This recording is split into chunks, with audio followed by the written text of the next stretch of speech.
Hello friends, welcome to Easy Classes. Now we have to cover our next topic of triangle chapter, that is areas of similar triangles.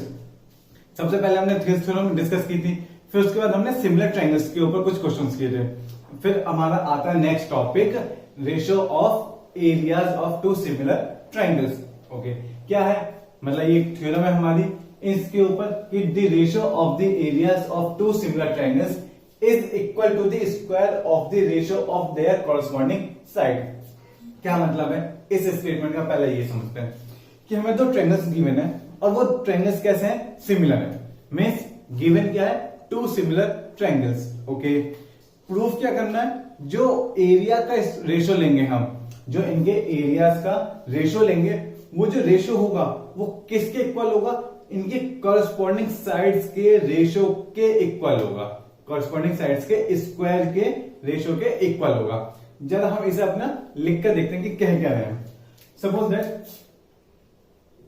Area of ABC, ABC triangle के area को मैंने इस तरह से लिख लिया, area of ABC. चाहो तो ट्रायंगल भी आप बना सकते हैं. And area of triangle P Q and R, ये किसके इक्वल होगा? अकॉर्डिंग टू स्टेटमेंट यह है कि इन दोनों का जो रेशियो होगा, एरियाज का रेशियो, वो किसके इक्वल होगा? A B upon P Q का whole square equal to AC upon P R का whole square equal to BC upon B C upon Q R का होल स्क्वायर. ये होगा. बट ये कब होगा? जब ये दोनों ट्रायंगल्स कैसे हों? सिमिलर हों. और सिमिलर होने का क्या मतलब है? कि इनके कॉरस्पॉन्डिंग एंगल्स इक्वल हो और इनकी कॉरस्पॉन्डिंग साइड्स का रेशियो इक्वल हो. ओके, सिमिलरिटी के लिए ये क्राइटेरिया था ना दो ट्रायंगल्स के लिए कि एंगल्स और साइड्स का रेशियो ये इक्वल होना चाहिए. ओके, तो अगर हमें इसे प्रूफ करना है इस थ्योरम को, तो हमें क्या करना पड़ेगा? इस ट्रायंगल का एरिया कैलकुलेट करना पड़ेगा और इस ट्रायंगल का एरिया कैलकुलेट करना पड़ेगा. दोनों को डिवाइड कर देंगे और हमारा जो भी आना है वो आ जाएगा. ओके, तो गिवन क्या है? हमें गिवन क्या है लिख लेते हैं. Given ABC triangle A B C similar to triangle P Q R, ये गिवन है. ये गिवन है तो मतलब इससे मैं और क्या लिख सकता हूं? Angle A equal to angle P. Okay, क्यों? सिमिलर है तो जो इसके कॉरस्पॉन्डिंग एंगल्स होंगे वो इक्वल होंगे. Next angle B equal to angle Q. Okay, and angle C equal to angle R. ये हुआ हमारा एंगल सी. ये ए पी के इक्वल है, बी क्यू के इक्वल है एंड सी आर के इक्वल है. तो ये हुआ हमारा. अब और क्या होगा इससे? ये भी लिख सकता हूं मैं, A B upon P Q, A B upon P Q equal to A C upon P R, A C upon P R equal to B C upon Q R, B C upon Q R. Okay, देखो given मुझे बस ये था, but मैंने इससे ये दो conclusion, और मुझे पता है कि इससे क्या कंक्लूड कर सकता हूं मैं, ये दो चीजें कंक्लूड कर सकता हूं. तो इसलिए मैंने एंगल्स और साइड्स का रेशियो भी लिख लिया. ओके, तो अब स्टार्ट करते हैं. अब मुझे क्या करना है? प्रूफ तो ये करना था, ठीक है. टू प्रूफ, यहां आप लिख सकते हो टू प्रूफ. ये गिवन ये था. अब बात आती है कंस्ट्रक्शन की, कि कंस्ट्रक्शन क्या करना होगा इसमें मुझे. ठीक है, नेक्स्ट इज कंस्ट्रक्शन. तो कंस्ट्रक्शन क्या करना होगा? अब सोचते हैं, मुझे क्या निकालना है? एरिया निकालना है. एरिया क्या होता है?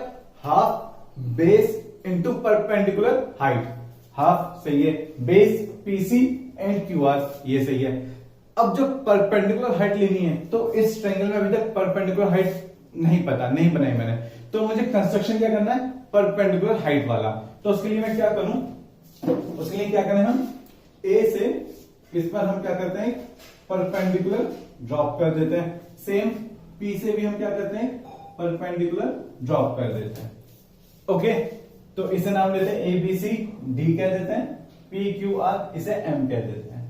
ओके, तो ये हमारे क्या है 90 डिग्री पर परपेंडिकुलर हमने ड्रॉप कर दिया। तो कंस्ट्रक्शन क्या हो गया, drop a perpendicular from A to D, okay, and P to M means AD and PM हमने क्या ड्रॉ किए, परपेंडिकुलर ड्रॉ किए हैं। ओके, जो बीसी और क्यू आर साइड पर 90 डिग्री एंगल बना रहे हैं। ओके, अब ये हो गया मेरा कंस्ट्रक्शन। अब मैं अपना प्रूफ स्टार्ट करता हूं। तो यहां से स्टार्ट कर लेते हैं, प्रूफ स्टार्ट करते हैं।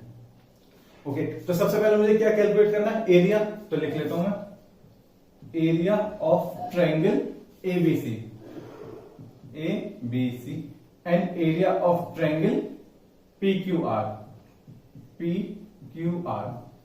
ये क्या क्या होंगे, क्या होंगे, देखो इस वाले ट्रायंगल के लिए हाफ बेस, बेस कितना है BC, half into BC into height कितनी है एडी।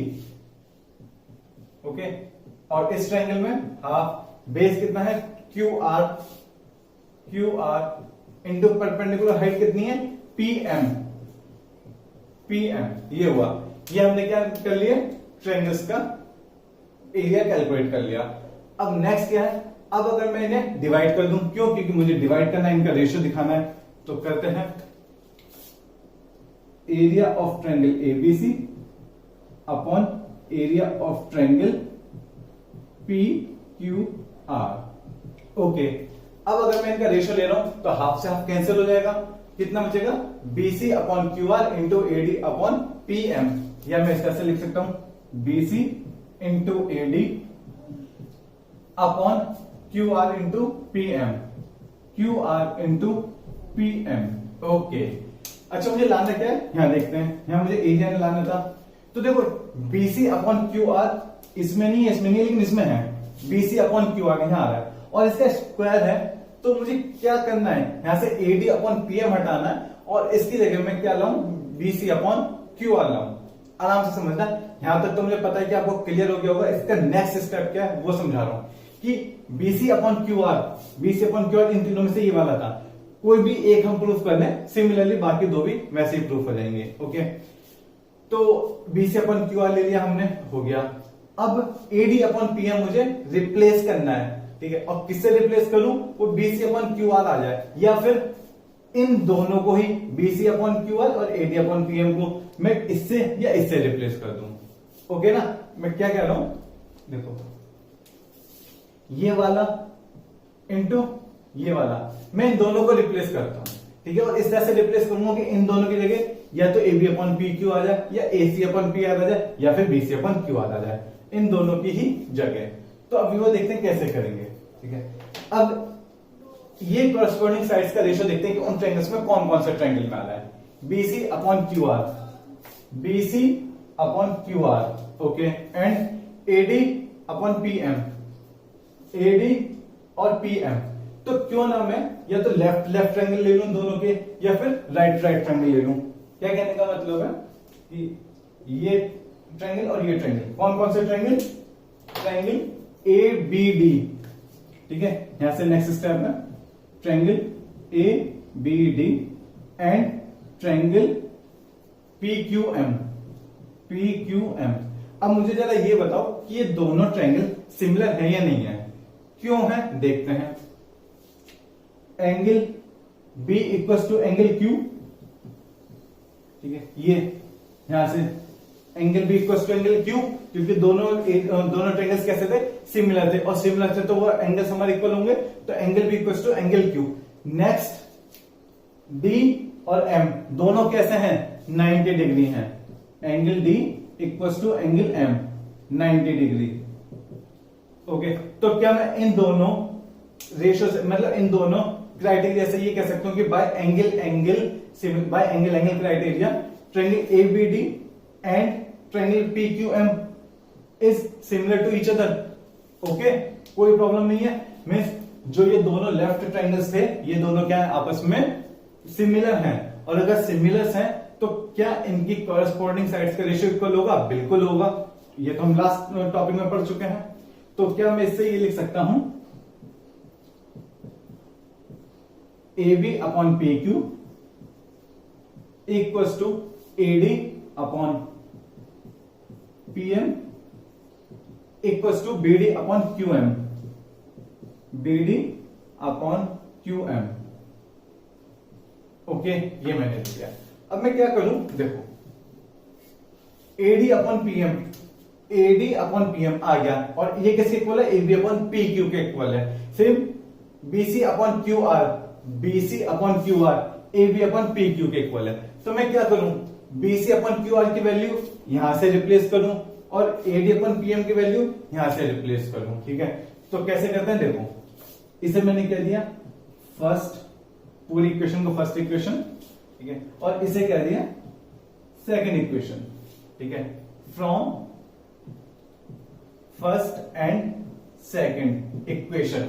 तो क्या करूं मैं इस वाले में, इसमें BC upon QR, BC upon QR की जगह AB अपॉन PQ रख दूं, okay, and AD upon PM की जगह AD अपॉन PM की जगह यहां से AB अपॉन PQ रख दूं, AB अपॉन PQ रख दूं, रख दिया, रख दो, फिर यहां पर वैल्यू पुट कर दो। तो ये क्या होगा, area of triangle ABC upon area of triangle PQR equals to BC upon QR, BC upon QR की जगह हम क्या रखना है, AB upon PQ into AD upon PM की जगह भी हम क्या रखना है, AB अपॉन PQ। तो ये हमारा क्या आ गया, AB अपॉन PQ का होल स्क्वायर। ओके, और यही तो मुझे प्रूफ करना था, इन एरियाज का रेशियो कितना है, AB अपॉन PQ का होल स्क्वायर, और वही मेरा आ गया, area of triangle ABC upon area of triangle PQR equals to AB upon PQ का होल स्क्वायर। ओके, अब ये आ गया, एक तो हमारा आ गया ये वाला, ठीक है। अब ये और ये कैसे लाएं, ये वाले कैसे लाएंगे, अब देखो, अब जब हमें ये लाना होगा ना, तो हम क्या करेंगे, देखो AB अपॉन PQ जब मैं लाया तो मैंने क्या किया, परपेंडिकुलर ऐसे ड्रॉप किया था। नेक्स्ट रेशियो के लिए मैं क्या करूंगा, मैं B से परपेंडिकुलर ड्रॉप करूंगा AC पर, और फिर क्या करूंगा, हाफ AC बेस AC हो जाएगा, और परपेंडिकुलर हाइट क्या होगी, B से D, इस में D इस लाइन पर एज्यूम कर लूंगा। तो सिमिलरली जब मैंने एक प्रूफ कर लिया तो मैं कह सकता हूं कि बाकी भी मैं प्रूफ कर सकता हूं, बस चेंज क्या करना होगा, जो मैंने परपेंडिकुलर A से BC पर ड्रॉप किया वो इस बार में A से BC पर ना ड्रॉप करके B से AC पर ड्रॉप करूं, कैसे, ये, ठीक है। तो D में इस बार इधर मान लूंगा, D मान लो या E कुछ भी मान लो। सिमिलरली फिर Q से मैं इस पर परपेंडिकुलर ड्रॉप करूंगा, ठीक है, तो ये क्या होंगे, परपेंडिकुलर। और थर्ड रेशियो के लिए मैं क्या करूंगा, C से AB पर परपेंडिकुलर ड्रॉप करूंगा, AB पर, और सिमिलरली R से PQ पर हम क्या करेंगे, परपेंडिकुलर ड्रॉप करेंगे, और फिर सेम दोबारा से ट्रायंगल्स का रेशियो निकालेंगे, सॉरी एरिया का रेशियो निकालेंगे, और आपका साइड्स का रेशियो का स्क्वायर आ जाएगा। ओके, तो बस आपको क्या करना है, तीनों के लिए नहीं करना, बस किसी भी एक के लिए आपको प्रूफ करना है, और सिमिलरली आप कर दोगे कि similarly this ratio of this triangles will be equal to also of this sides ratio square. Okay, तो ये थे हमारे थ्योरम, ठीक है। क्या थ्योरम थी कि दो ट्रायंगल्स अगर सिमिलर गिवन है, तो क्या होगा, उनके एरिया का जो रेशियो आप निकालोगे वो उनके साइड्स के रेशियो के स्क्वायर के इक्वल होगा। क्या कहा, ट्रायंगल्स का जो रेशियो निकालोगे वो किसके इक्वल होगा, ट्रायंगल्स का रेशियो साइड्स के स्क्वायर के रेशियो के इक्वल होगा, या साइड्स के रेशियो के इक्वल होगा, साइड्स के रेशियो के स्क्वायर के इक्वल। ओके, तो ये था हमारा ट्रायंगल चैप्टर के थ्योरम। क्या इस थ्योरम का क्या नाम है, ratio of area of two similar triangle. Okay, तो एक बार ये थ्योरम दोबारा से रिवाइज करिए, फिर इसके बाद इसकी प्रॉब्लम्स स्टार्ट करते हैं। ओके।